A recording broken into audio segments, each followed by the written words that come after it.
Hari Om everyone. We are group 5 named Yagnavalkya and our topic is something that happens to us all the time. You're working on a project and it doesn't work out the way it's supposed to. Everyone is disappointed in you and you are criticized. I'm sure all of you can relate to this. All of us face criticisms in various situations in our life. Come, let's take a look at Kushal, a student like all of us. All the students must submit their project by Thursday next week.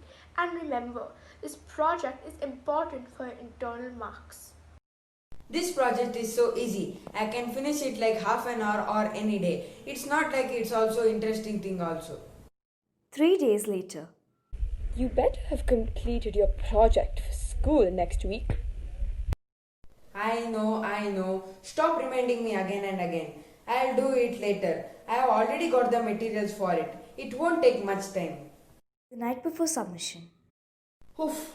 Finally I am done with this speed that took longer than I thought. But it's done. I hope staying up this late was worth it. The day of results. Kushal, I am disappointed with the lack of effort. I cannot accept such shabby work. I am calling your parents. This is unacceptable. This affects your overall grade in all your assessments. But ma'am, No buts. You need to be disciplined. I have already got a call from your teacher. I reminded you so many times to do your work, but you never listen to me. This happens every time, but you never change. it was just a project. Yes, I didn't do it. It happens. Don't get so worried about it. Stop telling me this again and again. That is because you keep doing the same thing again and again. Kushal shuts the door and leaves. 2 weeks later after the exam, Hemang, Atul and Samiksha meet a sullen Kushal. So, how did your exam go?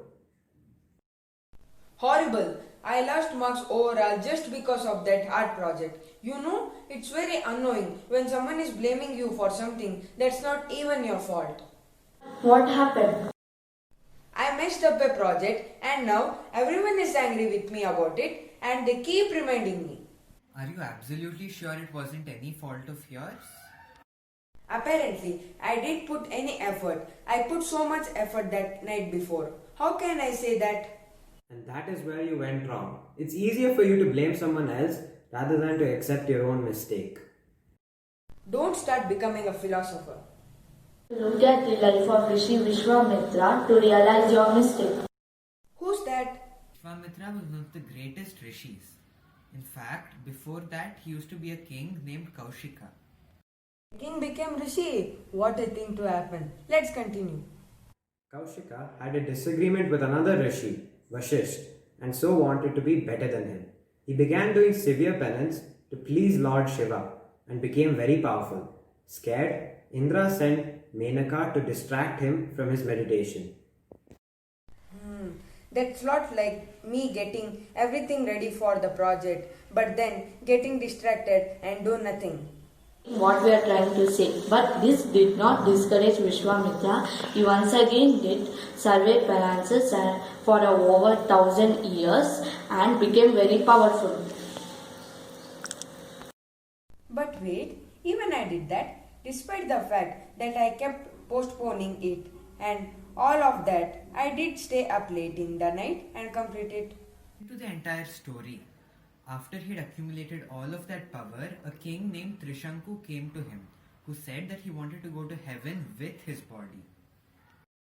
With this body? How absurd. But Trishanku had already gone to Vashishta, who refused to help him and was cursed by his children. Vishwamitra decided to help Trishanku so that he would show that he can do something that even Vashishta couldn't do. But it didn't turn out the way he expected, and he ended up losing all of his powers. I see what you are trying to say. I did the project but not wholeheartedly. Then I could not have had to face all that criticism.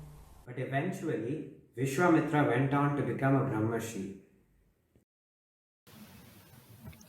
We saw that when Kushal's project failed and he was criticized, he had two choices: to deny that it was his fault and simply ignore the criticism, which is what he did, and look what happened. He ended up losing internal marks and did badly in his exams. His other choice was that he could have accepted that he deserved the criticism and he could have used it constructively. Gurudev says a successful man is one who lays a firm foundation with the bricks that others throw at him. This is what each and every one of us must learn to do. It is true that sometimes we are all unfairly criticized, but from today onwards, let us understand that most times we can use this criticism constructively and learn from it to improve. Now, for the characters in this video. The introduction is by Rachna, the teacher is played by Shriya, the student is played by Kushal, the mother is played by Samyukta, friend 1 is played by Hemang, friend 2 is played by Samiksha, friend 3 is played by Atul, and the narrator is Yashasvi.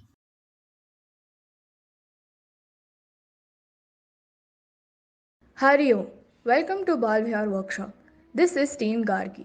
Our team has been given a situation, that is, you work on a project but unfortunately it does not work out well. Both your parents and teachers are disappointed and criticize you a lot. Let us now see the efforts made by our team on overcoming this kind of situation. Now let's take an example from Bhagavata Purana, the story of Bhakta Prahlada. There lived an evil Daitya king named Hiranyakashipu, who was blessed by Lord Brahma that he would not be killed by a man or an animal, indoors or outdoors, on the land or in air, or at night, or by any weapon. He was very arrogant and tortured the Devas and the Manavas, as he felt that he was immortal. Prahlada, the son of Hiranyakashipu, was very devoted to Lord Vishnu, as he was lucky to hear the sweet and devotion-filled stories about Lord Vishnu when he was in his from Devarshi Narada. Hiranyakashipu decided that he would kill Prahlada to ensure that he would not worship Lord Vishnu. He got him poisoned, trampled by elephants, thrown into deep waters, bitten by snakes. Yet Prahlada survived through the grace of Lord Vishnu. Hiranyakashipu had a sister named Holika, and she sat in fire, holding Prahlada on her lap. Lord Vishnu saved Prahlada yet again, and Holika was burnt to death in spite of her bone. Lord Vishnu decided that it was time for Hiranyakashipu to face the consequences of trying to kill his son, a staunch devotee of him. The Lord incarnated in the form of Narasimha, a man-lion, and after a fight with Hiranyakashipu, Lord Narasimha tore out his stomach at dusk, sitting on the doorstep using his nails, placing the king on his thighs, the bones that Hiranyakashipu had received from Lord Brahma.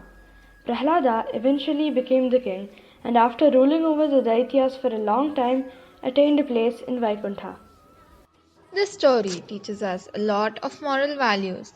Let us try to relate to some of Pujya Gurudev Swami Chinmayananda's quotes. Gurudev once said, "A successful man is one who lays a firm foundation with the bricks that others throw at him." Here, Prahlada was a boy who laid a firm foundation in bhakti. Bhakti means devotion, and he was completely devoted to God.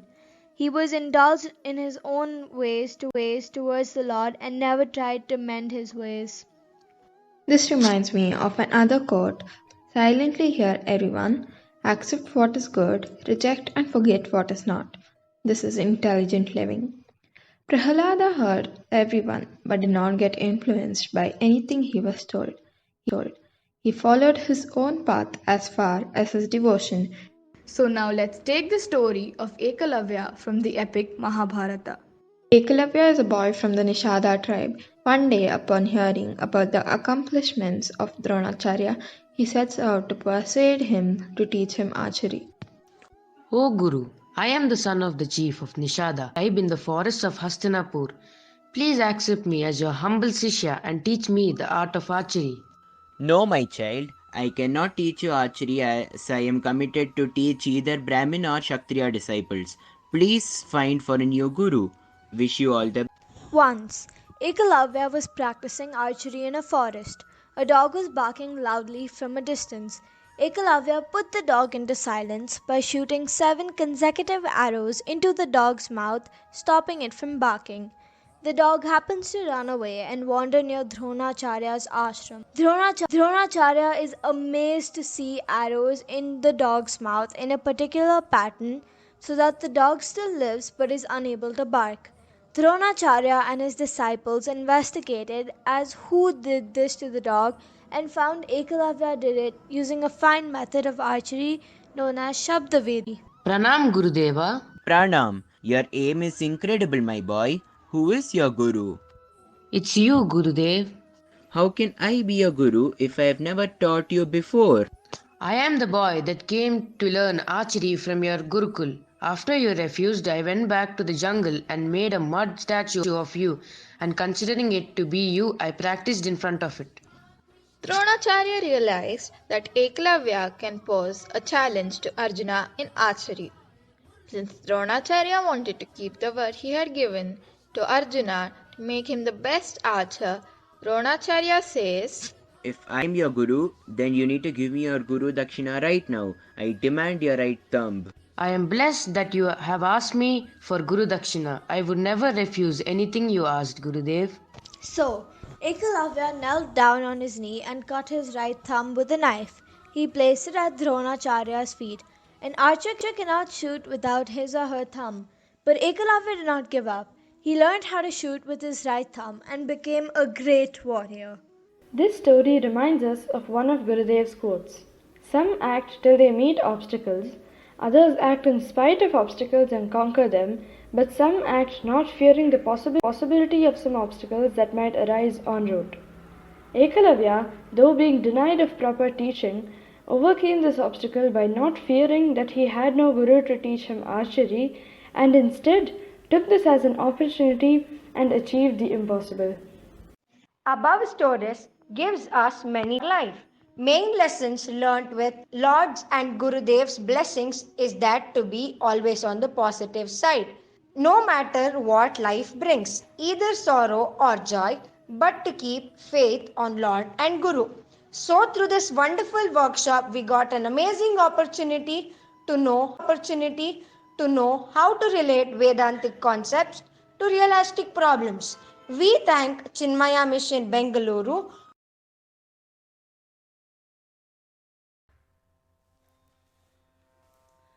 ॐ श्री परमात्मने नमः। अथ श्रीमद्भगवद्गीता अथ प्रथमोऽध्यायः। धृतराष्ट्र उवाच धर्मक्षेत्रे कुरुक्षेत्रे समवेतायुयुत्सवः मामकाः पाण्डवाश्चैव किमकुर्वत Sanjay.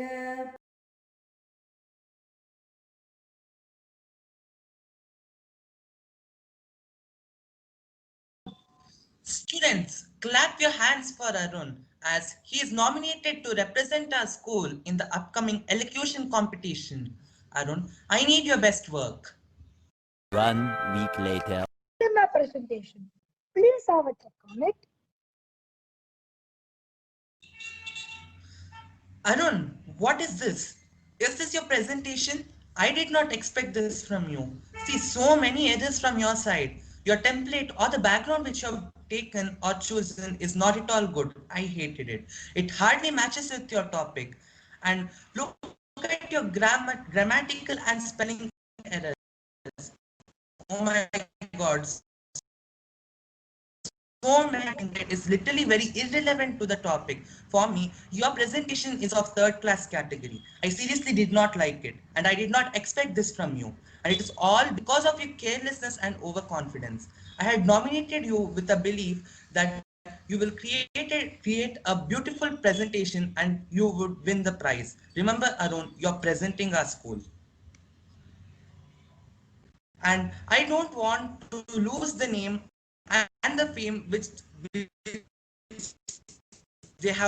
our school has achieved because of the sheer hours in just a matter of 30 minutes. So it is better that you redo the whole presentation. Ma'am, sorry.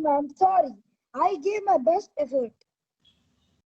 Then, if it is so, then I'll have a word with your father. Mr. Aryan's father. You must have heard what I told your son, right? Right, sir. Arun, what is it? What am I hearing from my teacher? What have you done in presentation? I never thought that you would make so many silly mistakes in just a single presentation. I'm sorry, sir. On behalf of my son, I make sure that my son, that my son doesn't repeat his mistake ever again. Okay, that's fine. That's fine.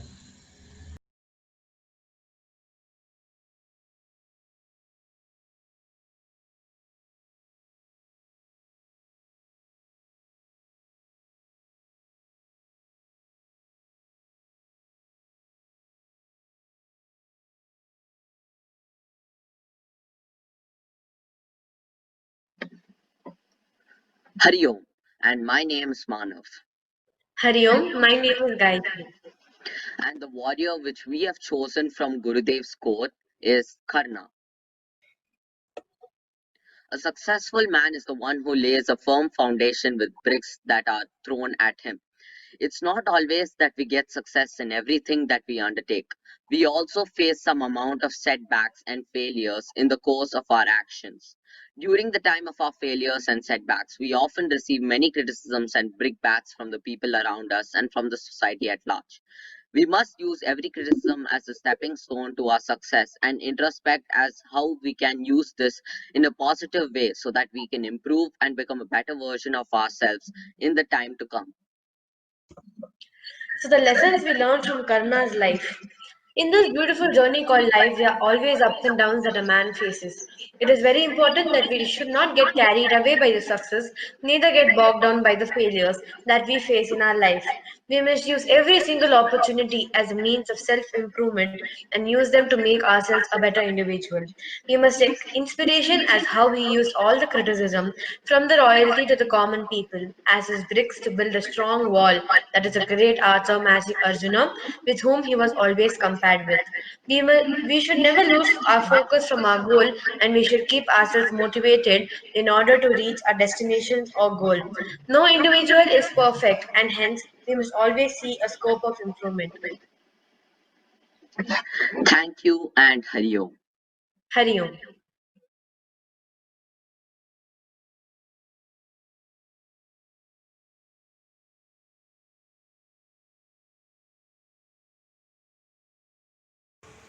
Hari Om. Silently hear everyone, accept what is good and reject what is not. This is intelligent living. Panini was not a bright student and always used to lag behind. He found it difficult to remember his lessons. Soon he was discouraged by his friends, teachers, and parents. Therefore, Panini went to his sister and told her all his problems. His sister gave him an example of a mud pot causing a dent on a stone wall and told him that strong determination and self-confidence is very important to succeed in life. Therefore, Panini worked very hard. He became a successful man. He succeeded as a Sanskrit philologist, grammarian, and a revered scholar. Hari Om.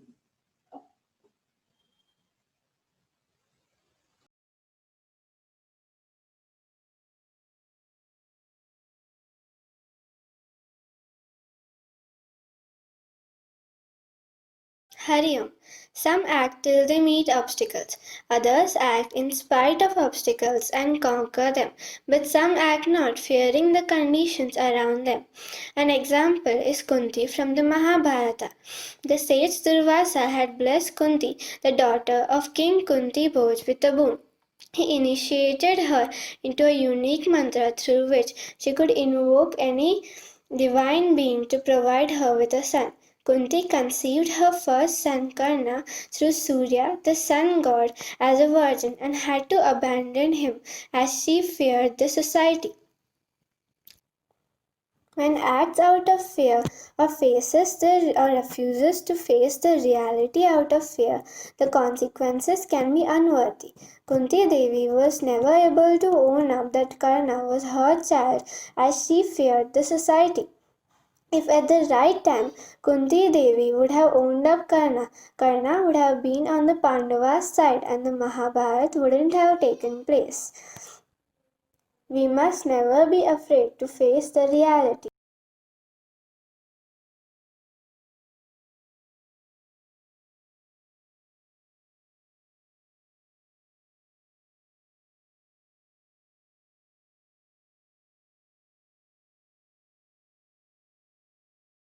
Hari Om everyone, I'm Arun. Would like to say a few quotes of our Pujya Gurudev as a conclusion of the Vyasa group topic. You are successful and creative only when you see an opportunity in every difficulty. The glory of life is not in never falling, but the true glory consists in rising each time before. Hari Om and thank you. Now, I am going to chant a shloka from the Holy Bhagavad Gita, which relates the failure from success. This is the 47th verse from the second chapter of Bhagavad Gita. Karmanyevadhikaraste ma phaleshu kadachana ma karma phalaheturbhur ma te sangostva karmani. You certainly have the right for prescribed activities, but never at any time in the result. You should never be motivated by the results of the actions, nor should there be any attachment in not doing your prescribed activities. Thank you.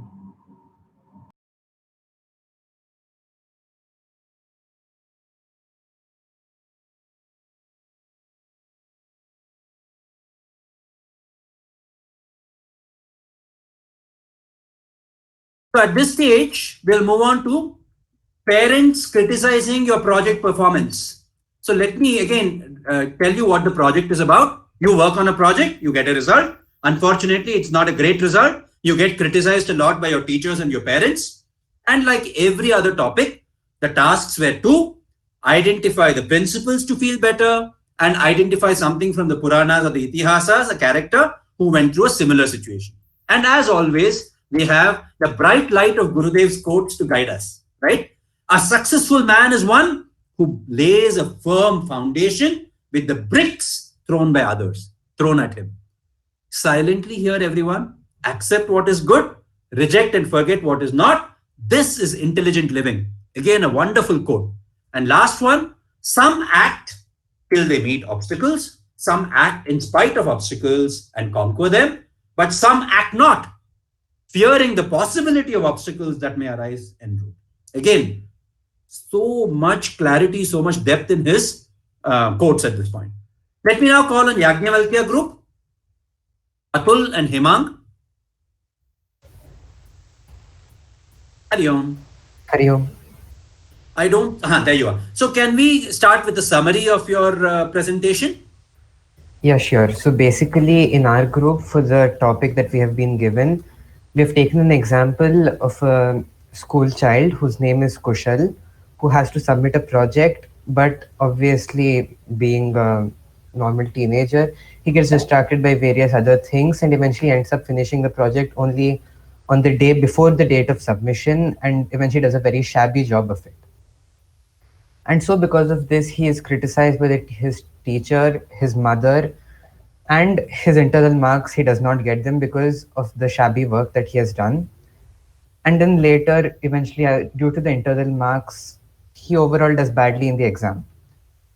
And then a friend comes to him, he meets his friends who tell him about the life of Vishwamitra and how he can relate to that and how he can learn from that.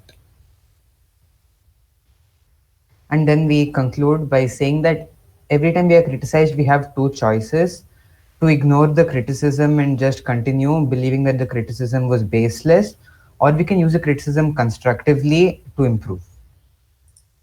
Thank you so much, Atul. Wonderful.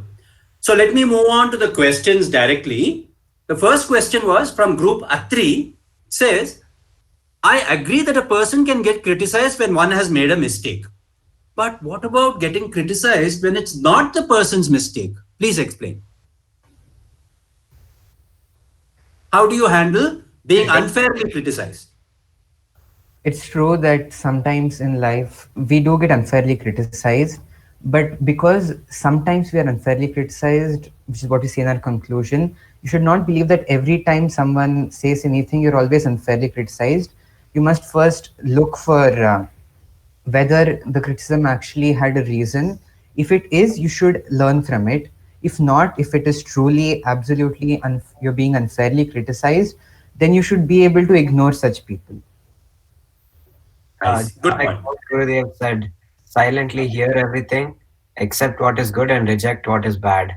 Yeah, yeah, yeah. You don't have to listen to everything, right? You only give as much power to the critic as you want to give them at that point. Very true. Very true.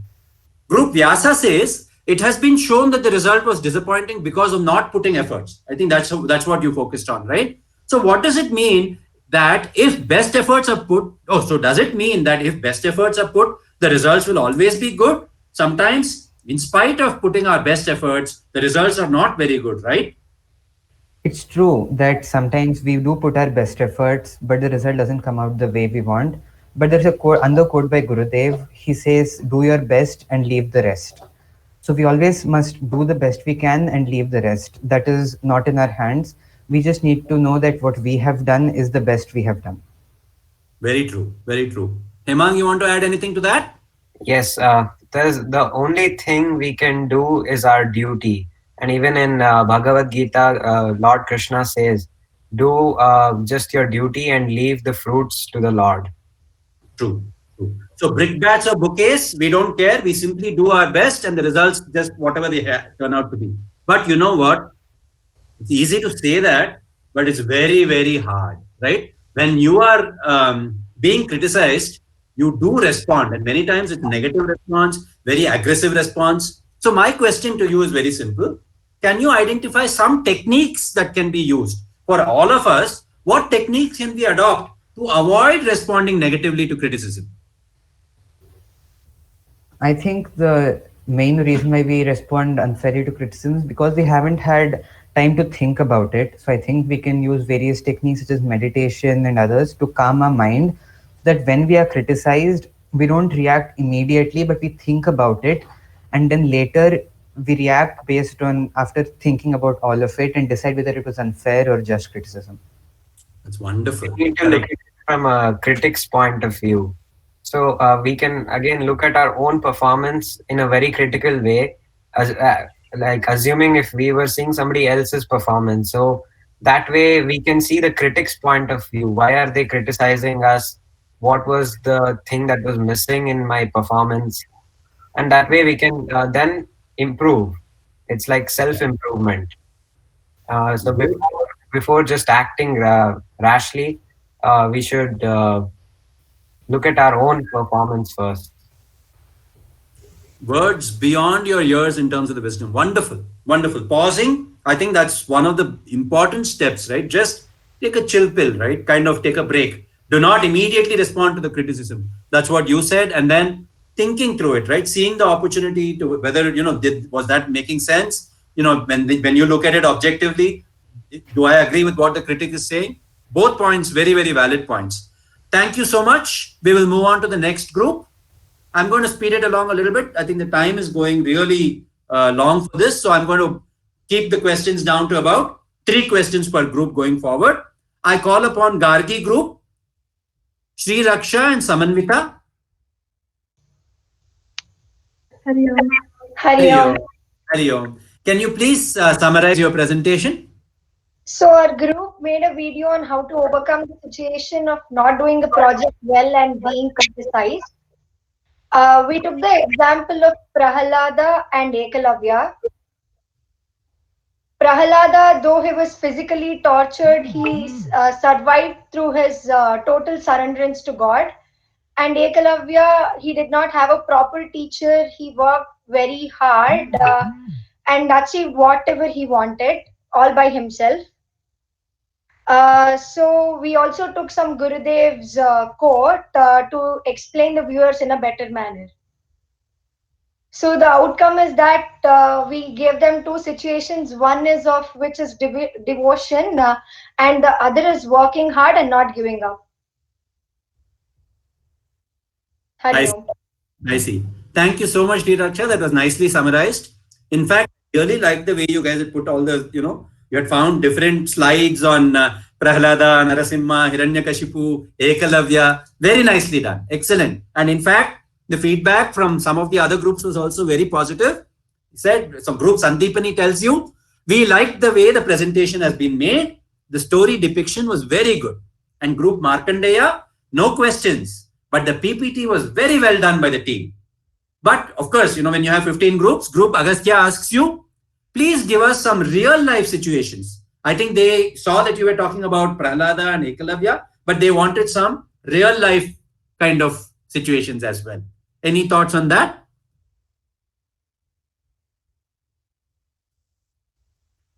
I'd like to take this question, if it's fine. So I read a book a while ago where there was a boy.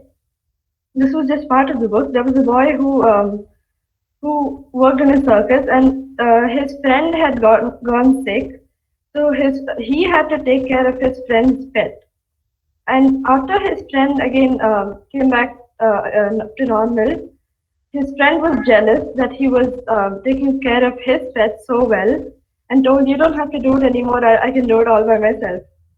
But and he was very sad, the boy, so he went to his mother, and his mother told him, don't take this obstacle so seriously, use these obstacles as stepping stones, which is same as the first quote of Gurudev, take the bricks from others and build a firm foundation. Yeah. So after that, he again, just instead of getting angry at his friend, he acted normal, and after a while, his friend was also surprised and returned his favor. I see. Nice. Thanks, Savanvita. This question is from group Dadichi, and they had an interesting take on it. They say, in Prahlada's case, he faced criticism from his father, but his example shows more the power of surrender to the Lord than the situation given which, he's putting effort and yet facing criticism from all. It's more a surrender example rather than a criticism example. Can you explain? Group Dadichi asks you. Can I take this up? Yeah. So, as per my knowledge, what is it is that he was criticized by his teachers that you have to stop worshipping Lord Vishnu, instead worship Hiranyakashipu, your father, because if you don't do that, we will be in trouble. So he was pressurized by his mom Kayadu also that accept what your dad is saying, listen to him, and forcefully even she was given a cup of poison to feed Prahlada. So the criticism is not much shown, but it is to be understood. So on a whole, when we understand the topic, then go into deep, Prahlada faced of criticism. Okay. And wherever there is criticism, we have to surrender, Lord. Surrender to the Lord. So in other words, it's kind of connected. The whole thing is what you're saying at this point. Very nice.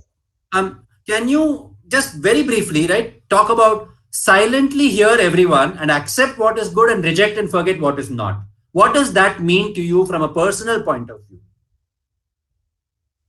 So I think it just means that whatever advice everyone gives, you have to listen to it. You shouldn't go against it because that again seems rude. So we have to listen to all the advice given, but we should be smart enough to understand which is good and not. And we should follow only the good advice given by people and not the bad one. True. Good point. Good point. Thank you so much. Thank you. That was very nicely done. A good example, and the PPT was also wonderful. Thank you. Hari Om. Hari Om. Hari Om. Call upon group Vyasa now, Jayanis and Ananya.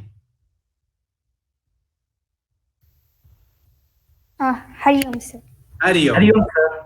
Yeah, Hari Om. Can I request you to start off with a summary of your presentation? Yeah. Hari Om everyone. So the topic given to us was when our project is not good and we are being criticized by our parents and teachers. So we made a video on how to overcome this situation. We took 3 characters. They are Kunti, who faced the reality of the life and did not break down, and Karna, who practiced hard and is known for his bravery even today, and Panini, who worked with determination and gave us the Sanskrit grammar. All the examples tell us that take the good credits and work hard on the bad critics. So, I would like to conclude with the shloka Karmanyevadikaraste ma phaleshu kadachana ma karma palaheturvoho ma te sangostva karmani. Hari Om. Thank you, Ananya. Very nicely done. Your examples were very good, 3 of them, but they also brought you a lot of questions. Ready? How can you give Karna's example? Did he really handle his criticism well? Group Valmiki wants to know this. Actually, I would like to take this. Yeah, I feel it was not that good example, but in that particular situation, I feel it's a good example because he had faced many criticism situations like that. But he did take it positively. So I feel that example is apt for that situation. Okay. So even though, he went through a very tough time, you think he kind of used it to motivate and... Also, he did not meet one of his parents, that is Kunti, for a long time. So he faced many difficulties in his life. So I feel that example is literally very apt. Okay. This one is May I add on? Sorry, yeah, please. Yeah, so throughout his life, whatever the bad criticism he got, he worked very hard on that. He just did not leave it. So, yeah, it's apt. To become a good archer and, he kind of used it. Is what you're saying. Yeah. Got it. This is from Group Gargi. And this is, this is the thing is, if you look at Gurudev's quote, it says some act till they meet obstacles. Others act in spite of obstacles and conquer them, but some act not, fearing the possibility of obstacles arising en route. Can you give an example for the first 2 types of people with reference to your topic? That is, people who are dropping, who basically act till they meet an obstacle. That is group 1. And then second group would be they act in spite of obstacles. Any ideas of examples of people or events that you have in mind? For the second example, I think Karna is apt because Karna, though he got many obstacles, he did not stop anywhere. He went on conquering the things. And for the first, Kunti acted till the obstacle she got, and then she became silent. From the same PPT what we have done. So Kunti she met the obstacle, she acted, but once she met the obstacle, she stopped. I see. So Kunti and Karna is what you have in mind. Yeah. And I would like to add something. Like generally for combining both the things, I would like to give the example of Pani, which we had taken in our PPT also. Like he was being criticized by his guru itself. Like he doesn't have a line on his hand of knowledge. So he himself cut his hand to show that I have got the line of knowledge. So that shows the determination, although he faced so many criticisms. So I feel that's a general example for both the quotes which you have given, sir. See, what I like is you have obviously looked back and you have studied Panini, Kunti, Karna. I was also thinking, in terms of more modern, examples, if I had to think about it. Just today, right, we had President Biden, for example, or President-elect Biden. So if I think about him, he had so many obstacles, right? He could have, his, wife and child died back, in a traffic accident. He lost his second son, Beau Biden, about 5 years back. And he lost in 2 presidential elections back in 1988 and 2008. And he's 78 years old. He could have just put his feet up and said, I don't care anymore. I'm not going to do this. I'm done with my, I've contributed what I can. But despite all those obstacles, he still said, what's happening in this country is not right. I'm going to set it right. He stood for election and he got elected. So I felt, Biden becoming the president-elect is really an example of a person who strived despite the obstacles. But in the same political arena, if I think about it, China has cracked down on Hong Kong, and unfortunate, but all these young, guns in Hong Kong who were dissidents, who were protesting, etc. Now, if I see it, they have stopped. So, they acted till they met the obstacle of the China, crackdown at this point. And I can't blame them, of course, but that would be an example, I thought, a modern day example of someone who's acting till they meet obstacles at this stage, basically. My question to you is very simple, there is a saying, he takes criticism in his stride. He takes criticism in his stride. What do you understand by that?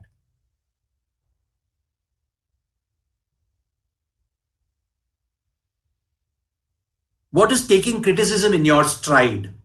Is that something that you have heard of or you're able to relate to? Could you elaborate on that?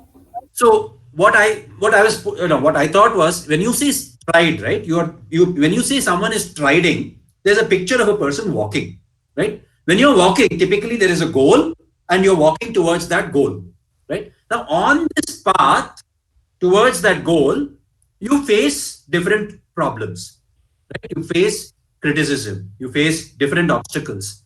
So my thought was, when you say taking criticism in your stride, what I had in mind was, or what I thought you could explain really was, what does that mean, in terms of he's walking and he's able to take it in his stride. That, I just thought maybe that would be something you can talk about a little bit more. Being able to work, being able to go on your path in spite of criticisms at this stage. Means I feel that, as you told, sir, that Joe Biden contested in an election for 2 times and he did face so many obstacles. So what I feel is that, sir, so many obstacles what he had faced in his life till now, he has overcome it, and now, as we all know, that he's almost at the verge of winning, or probably has won the elections. So I think he has seen those obstacles in a positive way, and he found a solution for each and every obstacles which he has faced, and he has surely come in his life. So 78, 80 years doesn't matter. Age really doesn't matter in this situation. That is what I think. Okay. In other words, on his path, he has been able to take all of these things. Yes. Even we can take the example of Modi, our country's president. Like, once he got elected and then he brought down so many rules and then he got criticized by people. Though he did not leave his goal, he went on doing it, and now he's being praised again. Because now we know, because now we have understood why he has done that. It's for our good, and so now we are praising him, though that day he was criticized by us only. Right. True. So let me wrap up on this segment. Can I request all of you to come online? So I want to start off with first of all, a definition of criticism. And I looked it up on Google. It says, an expression of disapproval of someone or something on the basis of perceived faults or mistakes. So there are, faults or mistakes, but it's perceived. So whenever there is perception, it can be true or not true, right? If it is true, you have to go down one path. If it is not true, you have to go down another path. Then in this case, Gurudev's first quote would apply to path number 1. Gurudev's second quote, accept what is useful for you, reject what is not useful for you. That would apply for the second one. So the perception itself can change which quote you use at this point. Now, I also, even though this was not a topic, there are 2 parts to criticism, right? There's giving criticism and taking criticism. We only talked about taking criticism, but I'm sure you're equally curious, and I'm sure you also equally do this, giving criticism at this point, right? So I thought, giving, the main idea here, there should be some principles we follow. Again, the idea of this workshop is to focus on principles, right? So what is the intention of you giving that criticism? Is it to put the other person down, or is it for their betterment? That should be in your mind, first of all, right? And how are you delivering it? First of all, what is the intent? How are you delivering it? Will it help to boost the confidence of the person, or will it help them feel bad? In other words, is it constructive criticism or is it destructive criticism? Then, before I deliver it, can I deliver it in such a way that I know that the person is going to be defensive or whatever, he's going to have destructive emotions. can I deliver it in such a way that those destructive emotions are minimized and it becomes constructive?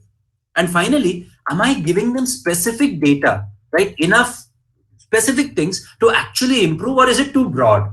So you need to think about it. Technically, am I giving the right content? How am I giving it at this point? And can I minimize negative reactions from there? So it's really just, see, it's very easy to give criticism, right? And we know that we face it all the time. But when we bring in these principles into play, they become a little more careful in how we talk at that point. We think a little bit, we take a pause, right? Many of you said that also, right? Take a pause. So giving criticism is equally important here. In the case of taking criticism, like I said, there are two parts. There's the, perception is correct. And the second is the criticism is not quite right. But you know what happens? Our first instinct is to defend ourselves. Number one. Second instinct is to blame someone else. Oh, see, for example, I know this is not true. This is a completely fictional example. But if I took up one of you and said, what happened to your presentation? Yeah, it was so bad. Yeah, why did you do such a bad job? First job will be, no, I didn't have time, something. Or he was supposed to do it, he didn't do his job. Giving this example to tell you what your first instinct is. Instinct is to defend or is to blame others, right? Those are the two instincts that you have. And the thing is, what happens is the ego gets hurt. Whenever the ego is get hurt, right? Someone else in the other topic discussion said, you are not your thoughts, right? Similarly, you are not your ego, right? Ego is hurt and it reacts very negatively, right? And so the first instinct to do is to do all these things. So what we do, Pratipaksha Bhava, remember I talked about Pratipaksha Bhava for topic number 1. Here also it's applicable, right? The first topic is parents and teachers. Yes, they are delivering it in a manner that's hurting me, maybe, right? Hopefully it's not, but maybe. But what they are telling me is for my good. Point number 1. Pratipaksha Bhava is introducing yet another thought to kind of get you feel better about the situation, right? What they are telling me is for my own good at this point. Oh, by the way, it's good to have a different set of eyes looking at this work, because I was not seeing these mistakes myself, right? When someone else looks at it, they see it in a different way at that point, right? It forces you to defend your work many times, right? Oh, you know what? I don't think you got quite right what I was trying to do here. This is what I meant by this, right? So it forces you to defend your work. And finally, if you do get invalid criticism according to you, you can brush it off.